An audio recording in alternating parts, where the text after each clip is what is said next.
आपका मेरे चैनल भक्ति का ज्ञान में हार्दिक स्वागत है। प्रिय भक्तगण, आज हम आपको एक कथा का श्रवण करा रही हूँ जो सुनने मात्र से आपके जीवन में सुख, संपत्ति और धन की वर्षा होगी। तो चलिए कथा को प्रारंभ करते हैं। भगवान शिव माता पार्वती से कहते हैं, व्यक्ति को हर परिस्थिति में खुश रहने के तरीके कौन कौन से हैं?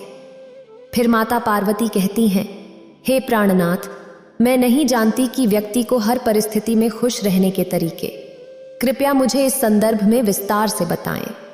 फिर भगवान शिव कहते हैं, हे देवी, मन में आने वाले अच्छे और बुरे विचारों में संतुलन कैसे रखना है और मन को हमेशा सकारात्मक कैसे बनाना है, ये आज की कहानी सिखाएगी। इसलिए हे देवी, इस कहानी को ध्यान से सुने और देखें। अगर आप यह कहानी सुन रहे हैं तो पूरा सुनिए। इस कथा को आधा अधूरा छोड़कर जाने की गलती मत करिएगा, क्योंकि इस पवित्र कथा को पूरा सुनने से मनचाहा फल की प्राप्ति होगी। इसलिए इस कथा को पूरा सुने। आप शिव भक्त हैं तो भोलेनाथ का अनादर ना करें। फिर भगवान शिव कहते हैं, हे देवी, चले अब इस विषय पर एक और रोचक कहानी की भी शुरुआत करते हैं। एक बार की बात है, महात्मा संत नगरवासियों को उपदेश दे रहे थे। संत कह रहे थे कि इस संसार में मत उलझो, संसार से ऊपर उठो। संसार से ऊपर उठकर ही तुम इसे सही मायने में जी सकते हो। जो व्यक्ति संसार में फंस गया, जिसने अपनी शांति और विवेक का सही इस्तेमाल नहीं किया और बुरे कार्यों में लिप्त हो गया, वह भविष्य में भयंकर दुख भोगेगा, क्योंकि उसके कर्म ही उन दुखों का कारण बनेंगे। इसलिए आप सभी इस संसार की मोह माया जैसे इच्छा, लालच, क्रोध आदि को ध्यानपूर्वक देखते हुए अपने कर्म करें। इतना कहकर संत ने अपना उपदेश समाप्त किया और वहां से चले गए। जब महात्मा संत यह उपदेश दे रहे थे तो वहां उस नगर का सबसे धनी व्यक्ति भी मौजूद था। संत की बातों का उस पर बहुत गहरा असर पड़ा। उसका मन अब सांसारिक जीवन में नहीं लगता था और वह सांसारिक जीवन से हटने लगा था। उसे अपना सब कुछ व्यर्थ नजर आने लगा। देखते ही देखते उसका सारा व्यापार चौपट होने लगा। उस धनी व्यापारी के परिवार के सभी सदस्य उसे इस तरह देखकर बहुत चिंतित रहने लगे थे। जब भी कोई उससे बात करने की कोशिश करता तो वह धनी व्यापारी एक ही बात कहता, ये धन दौलत सब बेकार की चीजें हैं, ये सब तो मोह माया है, सब बेकार है। भला हम रिश्ते निभाकर क्या करेंगे? ये सब तो वासना है। जीवन का केवल एक ही सत्य है और वह है मुक्ति। अब तो केवल उसी की प्यास है। अब उसने व्यापार पर ध्यान देना बिल्कुल बंद कर दिया था और देखते ही देखते वह धनी व्यापारी उस नगर का सबसे गरीब व्यक्ति बन चुका था। वह पूरी तरह से निर्धन हो चुका था और उसका पूरा परिवार सड़क पर आ गया। एक दिन जब उसके घर में खाने के लिए कुछ नहीं बचा तो उसने अपने आप से कहा, ये मैंने क्या कर दिया? सब कुछ तो बहुत अच्छा चल रहा था, लेकिन मैंने अपने हाथों ही सब कुछ बर्बाद कर दिया। आज मेरे परिवार का हर एक सदस्य भूखा है। उनके पास खाने के लिए कुछ नहीं था और मैं उनके लिए कुछ नहीं कर पा रहा था। वो ये सब सोच ही रहा था कि तभी उसे याद आया कि उसने महात्मा संत की बातों में आकर अपना जीवन बर्बाद कर लिया। ना तो उसे मुक्ति मिली और ना ही धन। वो सोच रहा था, मैं तो कहीं का नहीं रहा। थोड़े थोड़े भोजन के लिए भी आज मुझे रोज मरना पड़ता है। हर रोज मुझे मेहनत करनी पड़ती है, तब जाकर मेरे परिवार को 2 वक्त की रोटी मिल पाती है। अपने परिवार की इस तरह से बुरी हालत देखकर उसे रहा नहीं गया। वह बहुत चिंतित रहने लगा था। वह बहुत परेशान हो चुका था। एक दिन वह अपने घर से भाग गया। एक रास्ते में जब वह आगे बढ़ रहा था तब उसके मन में ख्याल आया, वह कहाँ जाएगा, किससे मदद मांगेगा, आखिर अब उसका साथ कौन देगा? तभी उसे याद आया कि उसे महात्मा संत के पास ही जाना चाहिए, क्योंकि संत के कारण ही आज उसकी यह हालत है। उसके हालात के जिम्मेदार तो वही हैं। मैं तो सीधा सीधा अपने काम पर जा रहा था और लगातार अपने व्यापार में उन्नति कर रहा था, लेकिन जब से मैंने उनकी बातें सुनी तब से मेरा मन विचलित हो गया। मुझे समझ नहीं आया कि मैं जो जीवन जी रहा हूँ, क्या वो सत्य है या फिर जो वो जीवन जी रहे हैं वो सत्य है। उनकी चिकनी चुपड़ी बातों में आकर मैंने अपना सब कुछ बर्बाद कर दिया। मेरे हालात के जिम्मेदार तो वही हैं, इसलिए मुझे उनके पास ही जाना चाहिए। अपने मन में क्रोध लिए 2 दिनों की लंबी यात्रा करके वह महात्मा संत के पास पहुंचा और क्रोध में आकर महात्मा संत से कहता है, संत, आपको कोई ज्ञान नहीं है, ना ही आपने सत्य की प्राप्ति की है।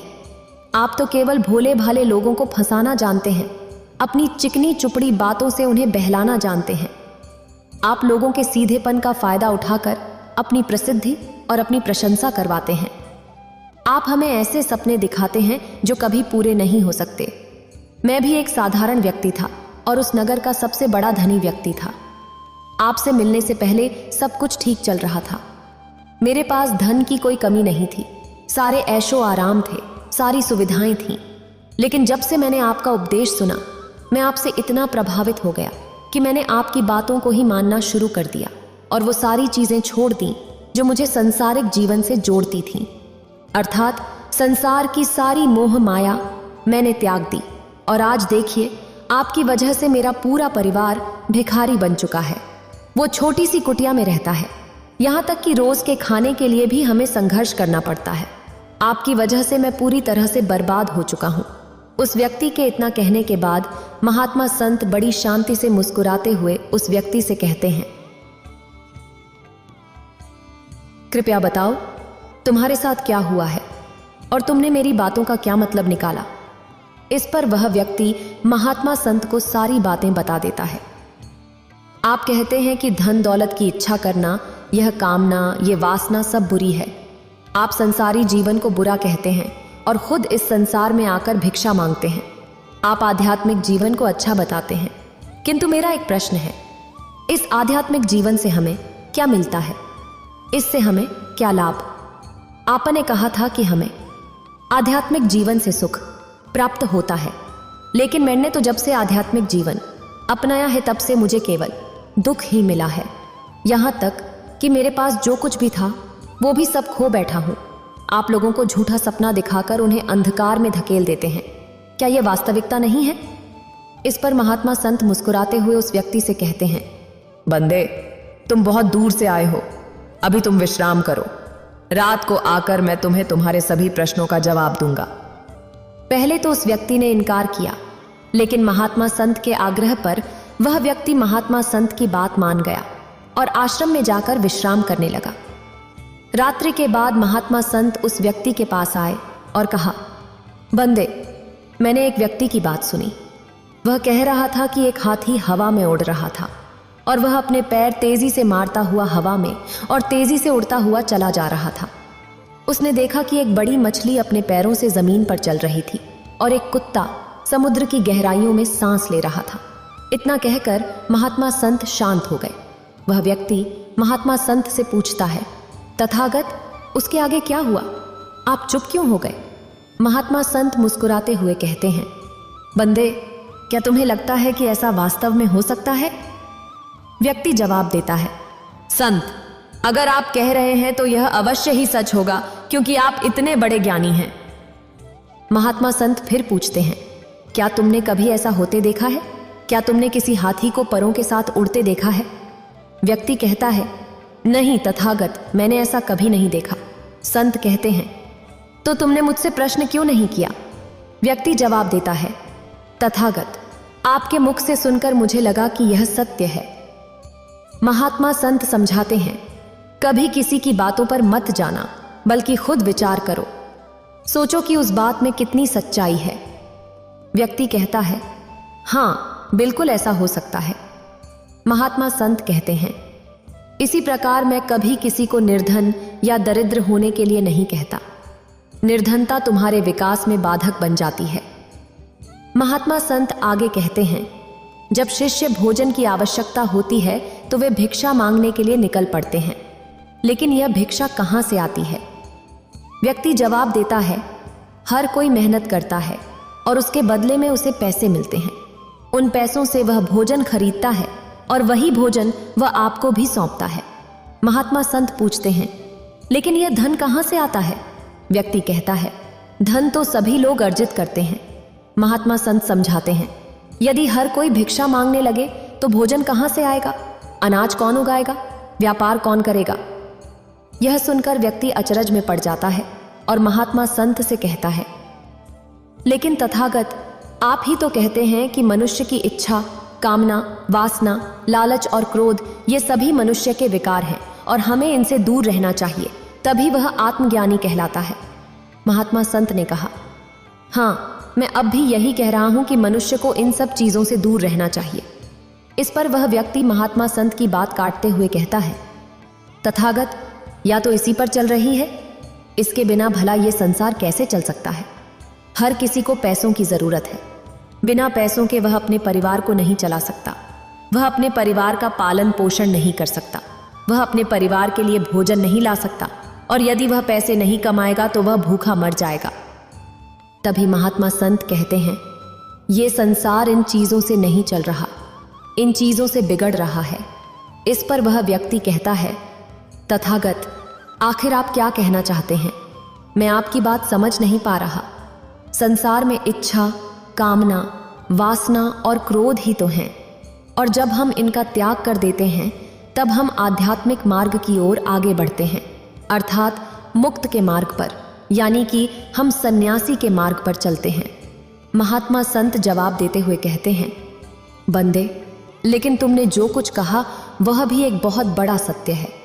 इच्छा, कामना, वासना और क्रोध जैसी बुरी भावनाओं को छोड़ देने से हम संसार छोड़कर सन्यासी हो जाते हैं, और इन्हीं सभी चीजों को छोड़कर भी हम संसार में जी सकते हैं, धन कमा सकते हैं, मान सम्मान कमा सकते हैं, क्योंकि हम सब अपना कर्म ही तो कर रहे हैं।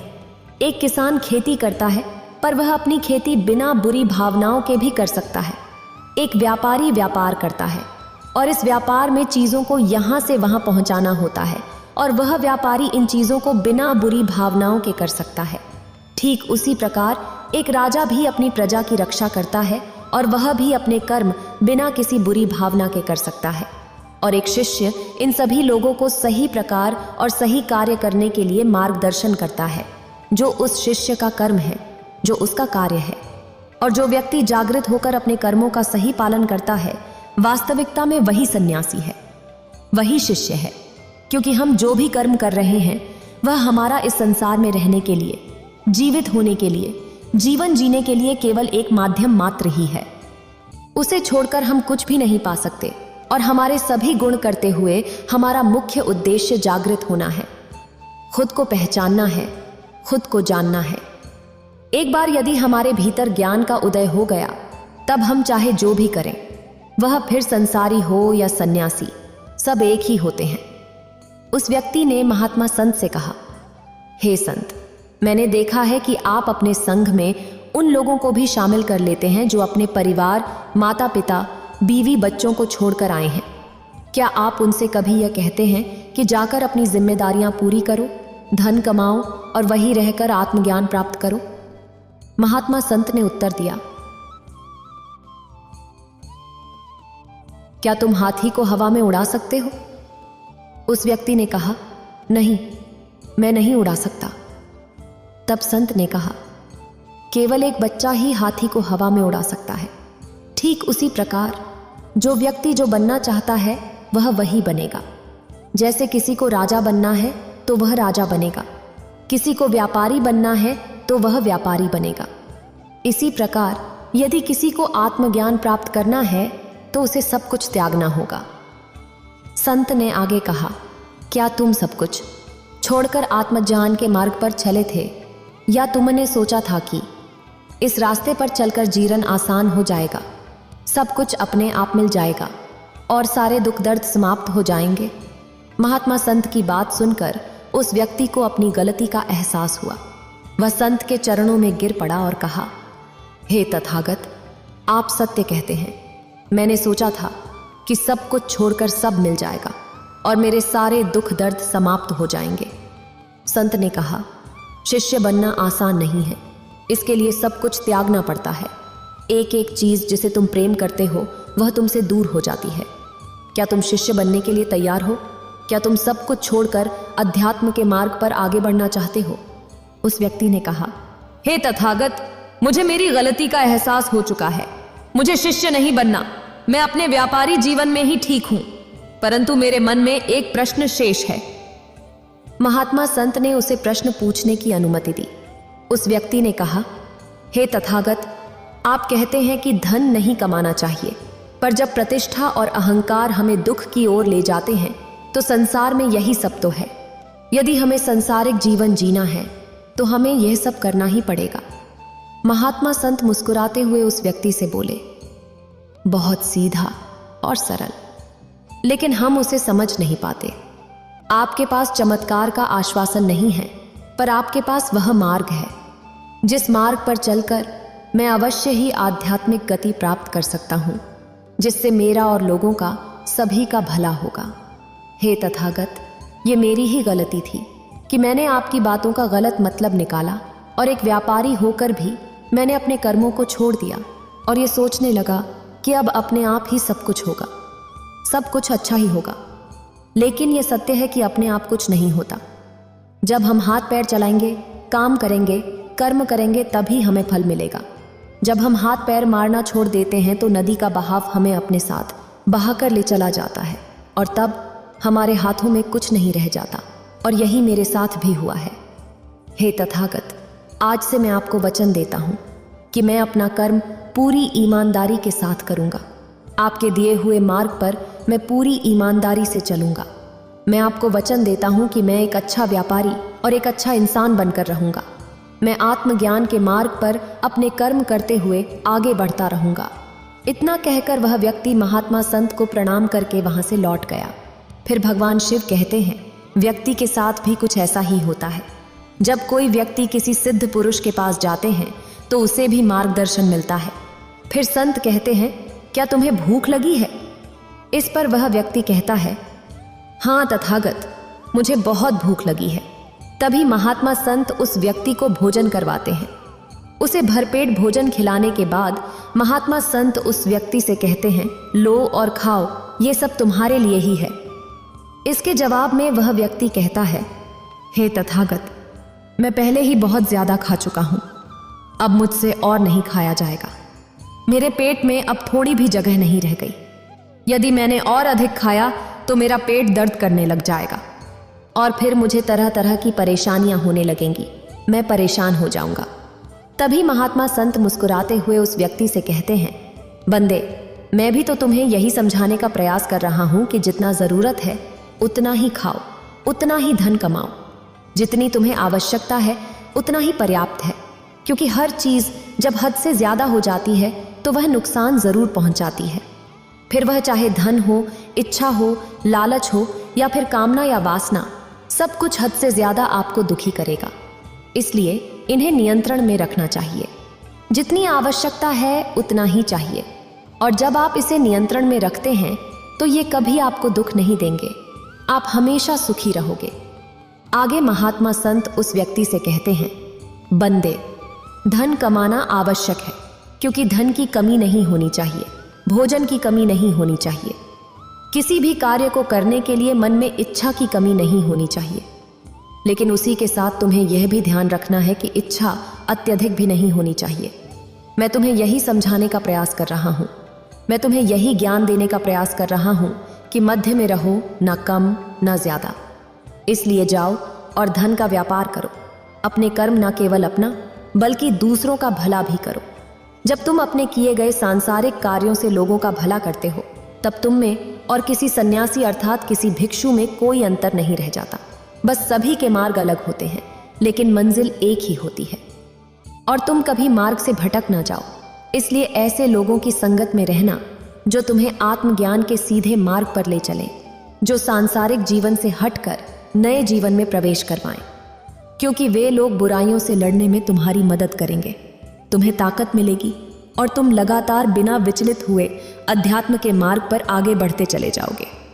इतना कहकर महात्मा संत शांत हो गए। वह व्यक्ति महात्मा संत को प्रणाम करके कहता है, तथागत, आपकी शिक्षाएं तो बिल्कुल अलग हैं। आप जो कहते हैं उसके पीछे का अर्थ कुछ अलग ही होता है।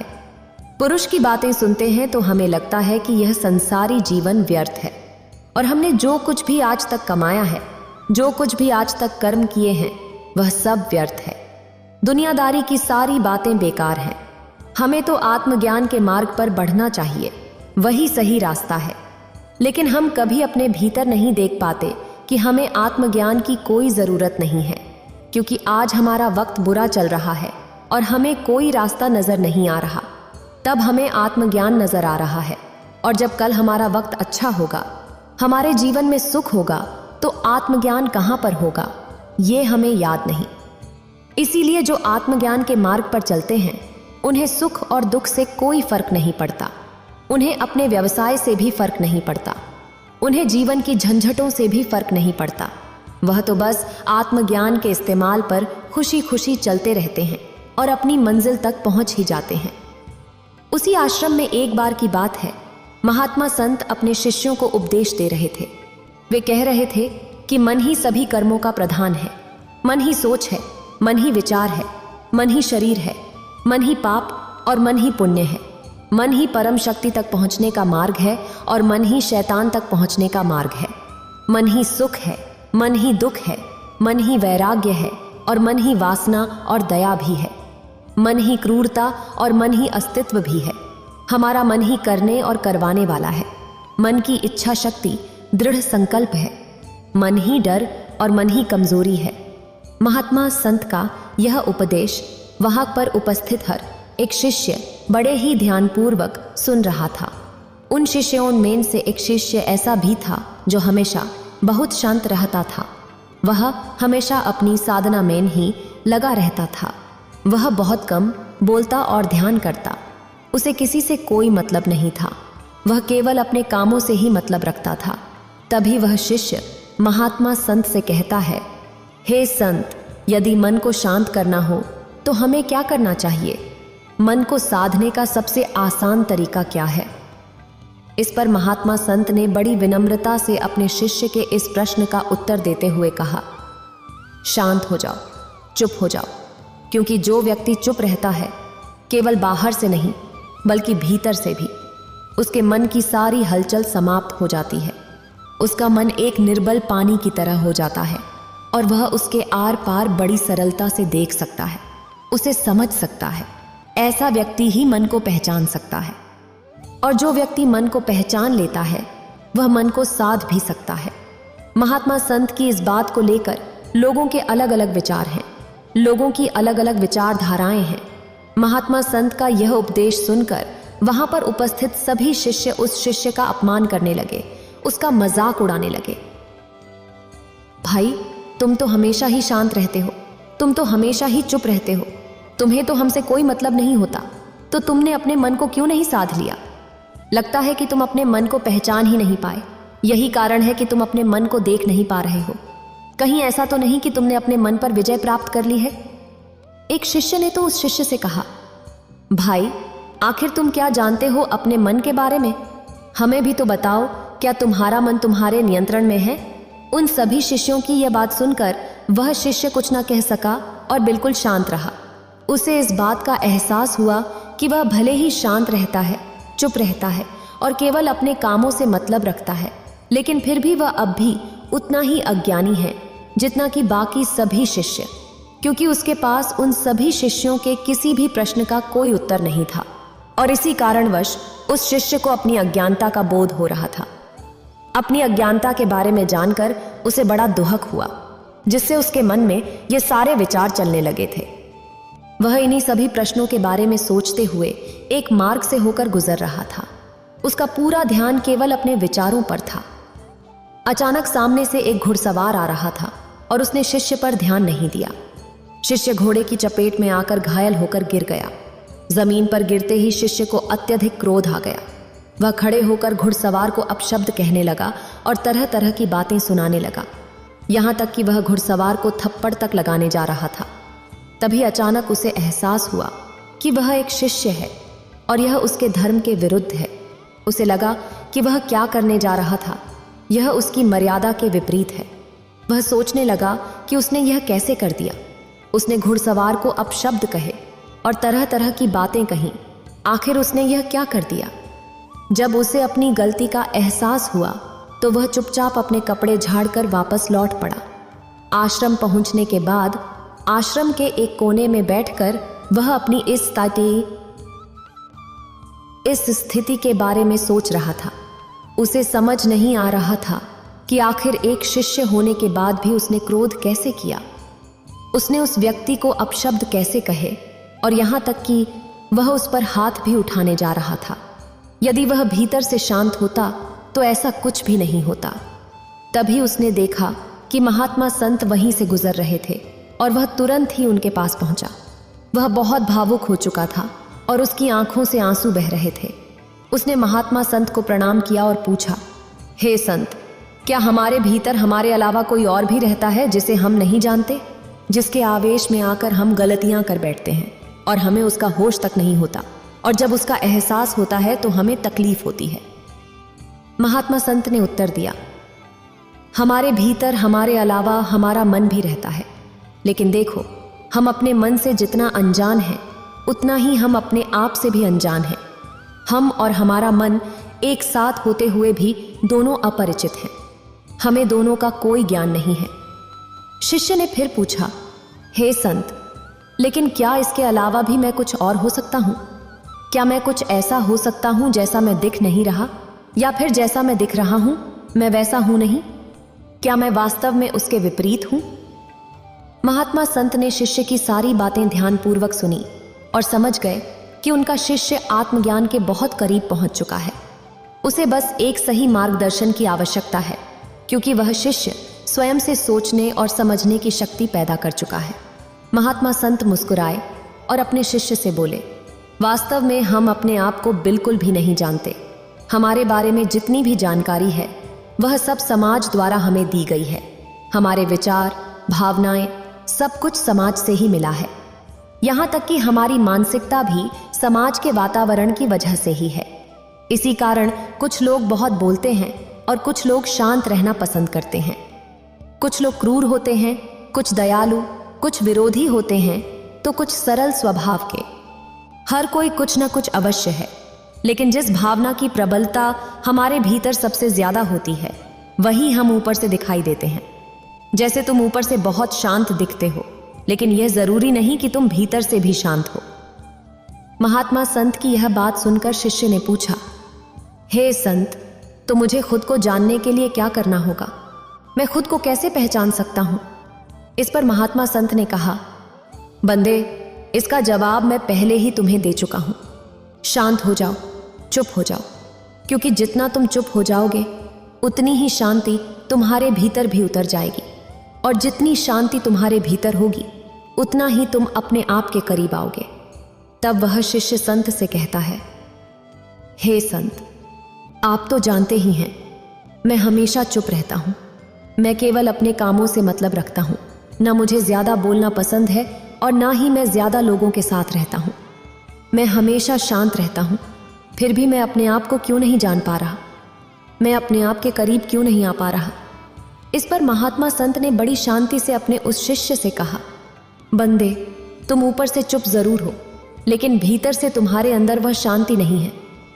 यदि ऐसा ना होता तो तुम उस घुड़सवार को अपशब्द क्यों कहते, उसे तरह तरह की बातें क्यों सुनाते, और तुमने उस पर हाथ उठाने तक का प्रयास किया है? फिर तुम्हें यह क्रोध कहां से आया? संत की यह बात सुनकर उसे अपनी गलती का एहसास हुआ। उसने तुरंत ही अपना सिर झुका दिया। तभी महात्मा संत अपने उस शिष्य से कहते हैं, चुप रहने का अर्थ मुख से चुप होना नहीं है, बल्कि भीतर से शांत होना है। यह शांति शरीर के बाहर नहीं बल्कि हमारे भीतर होनी चाहिए।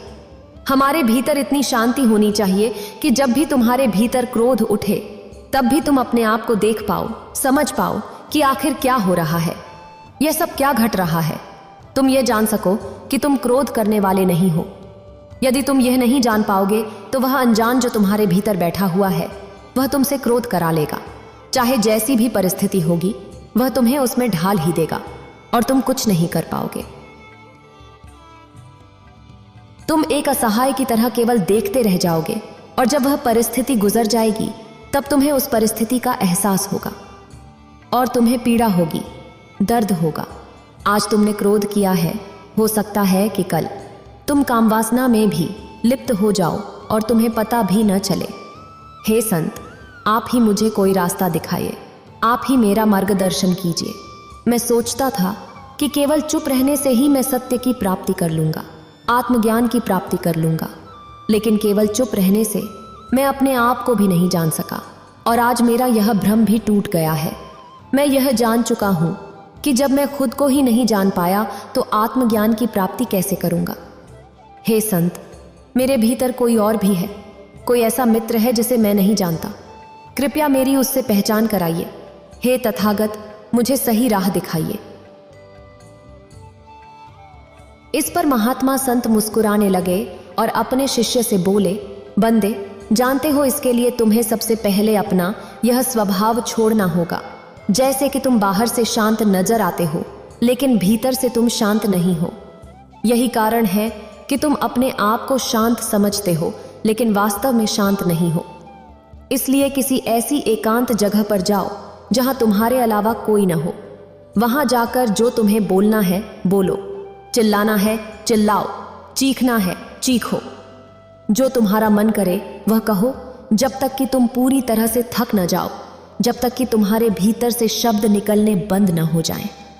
और जब तुम पूरी तरह से शांत हो जाओ, जब तुम्हारे भीतर कोई शब्द न बचे, कोई विचार न बचे, तब तुम मेरे पास आना। तब मैं तुम्हें सही मार्ग दिखाऊंगा। शिष्य ने महात्मा संत की बात मान ली। उसने महात्मा संत को प्रणाम किया और एक पहाड़ की ओर चल पड़ा। उस पहाड़ पर चारों ओर हरियाली थी। वहां का माहौल बहुत शांत था और कोई भी नहीं था। वह शिष्य पूरी तरह से अकेला था और अब उसने बोलना शुरू किया। पहले तो वह अपनी मर्यादा में ही बातें कर रहा था, लेकिन धीरे धीरे उसे गुस्सा आने लगा और वह अपनी मर्यादा छोड़कर अब शब्द बोलने लगा। अब उसे बोलते समय इतना मजा आ रहा था कि उसने सारी सीमाएं पार कर दी और जो भी उसके मन में आ रहा था वह बोलता चला गया। देखते ही देखते उसने अपने सारे कपड़े भी उतार दिए। जो कुछ भी उसके मन में आ रहा था वह सब कुछ कर रहा था। कभी वह जोर जोर से हंसता तो कभी जोर जोर से रोने लगता, कभी भागता तो कभी नाचने लगता। ऐसा करते करते काफी समय बीत गया और धीरे धीरे वह शांत होने लगा।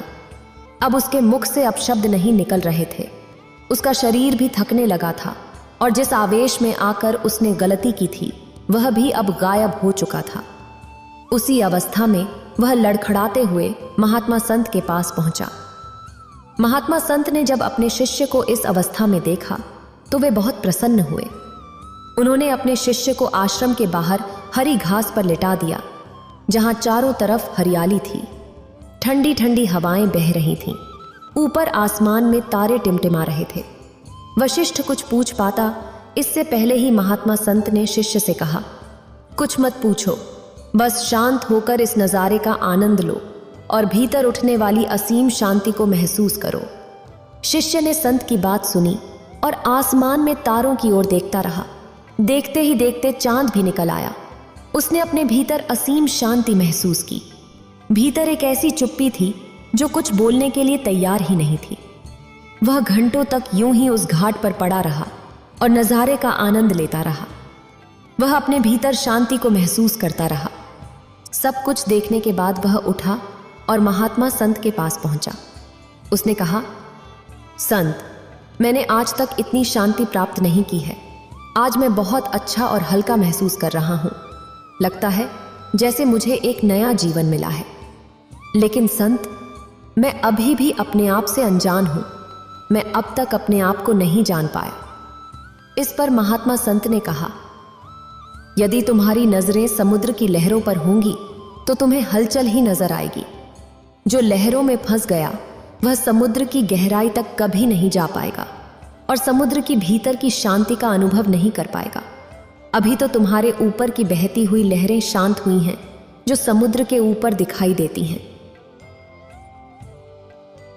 अभी तुम्हें अपने भीतर गहराई में उतरना होगा। अपने मन के विचारों के बादलों को हटाकर अपने मन की गहराई में जाओ, शांत हो जाओ, चुप हो जाओ।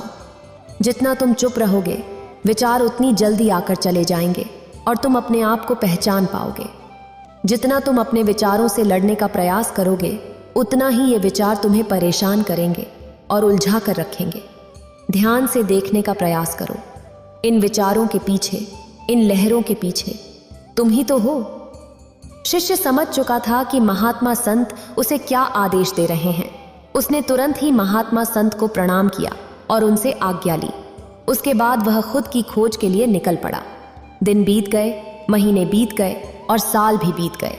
करीब 5 सालों के बाद वह स्वयं को जान पाया, जिसके बाद वह न केवल बाहर से बल्कि भीतर से भी पूरी तरह शांत हो चुका था। वह कभी कुछ नहीं कहता, हमेशा चुप ही रहता था। 5 वर्षों के बाद जब संत ने उससे पूछा, बंदे, क्या तुमने उस अनजान को पहचान लिया है? क्या तुम जान सके हो कि वह कौन है जो तुम्हारे भीतर रहता है?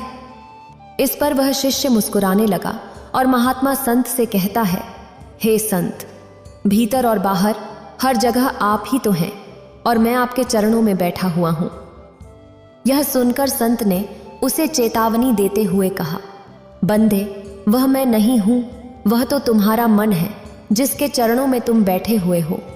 वह तुम्हें फिर से माया जाल में फंसा रहा है। उसके माया जाल से बाहर निकलो, उसे काट कर आगे बढ़ो, तभी तुम खुद से मिल पाओगे, खुद को जान पाओगे। उसने महात्मा संत की बात मानी और तुरंत फिर से ध्यान में उतर गया। उसने देखा कि सामने महात्मा संत खड़े हैं और उनके चरणों में वह शिष्य हाथ जोड़े खड़ा है। लेकिन उसने महात्मा संत की बात मानी। उसने महात्मा संत को रास्ते से हटाया और महात्मा संत के हटते ही उसने देखा कि वही शिष्य वहां पर खड़ा है। अपने आप को देखकर वह शिष्य अचंभित रह गया। जैसे ही वह ध्यान से बाहर आना चाहता था ताकि वह महात्मा संत को बता सके, तभी उसकी अंतरात्मा ने उसे कहा, रुक जाओ, तुम्हारी यात्रा पूरी हुई। मैं ही वह परमात्मा हूँ, मैं ही वह शक्ति हूँ जो तुम्हें सब कुछ देती है। मैं ही वह हूँ जो सबको सब कुछ देता है और मैं तुम्हें भी कुछ देने ही आया हूँ। मैं आज तुमसे बहुत प्रसन्न हूँ और मैं तुम्हारे भीतर ही रहता हूँ। तभी अचानक उसे महात्मा संत की आवाज सुनाई दी। महात्मा संत कह रहे थे, शिष्य, यहां मत रुकना, आगे बढ़ो। उसने संत की बात मानी और अपने आप को मार्ग से हटाकर आगे बढ़ा। जैसे ही उसने अपने प्रतिबिंब यानी दूसरे शिष्य को छुआ, वह शिष्य पानी में मिल गया और चारों ओर शांति छा गई। अंधेरा छा गया और सब कुछ शांत हो गया, क्योंकि शिष्य ने आत्मज्ञान प्राप्त कर लिया था। जब ऐसा हुआ तो वह शिष्य अपने अंतर में ही रह गया। उसे बाहर आने की इच्छा नहीं हुई। वह उस शांति का अनुभव कर रहा था, उस असीम शांति का आनंद ले रहा था। तभी अचानक संत ने उसे उस शांति से बाहर लाया। बाहर आने के बाद उसके मन में कोई प्रश्न नहीं था, न ही कोई जवाब। उसके पास कहने के लिए कुछ नहीं था, वह बस शांत हो चुका था। उसे अब किसी और चीज को समझने की आवश्यकता नहीं थी, क्योंकि वह खुद को जान चुका था। उसने आत्मज्ञान प्राप्त कर लिया था। लेकिन यहां समझने वाली बात यह है कि जब संत ने उसे बाहर लाया तो वास्तव में वह संत नहीं थे, बल्कि वह खुद ही था जो उसे भीतर से बाहर लाया था। इतना कहकर भगवान शिव इस कहानी को समाप्त करते हैं। अगर आपको ये वीडियो अच्छी लगी हो तो लाइक करें और शेयर करें और मेरे चैनल भक्ति का ज्ञान को सब्सक्राइब करें। आपका धन्यवाद।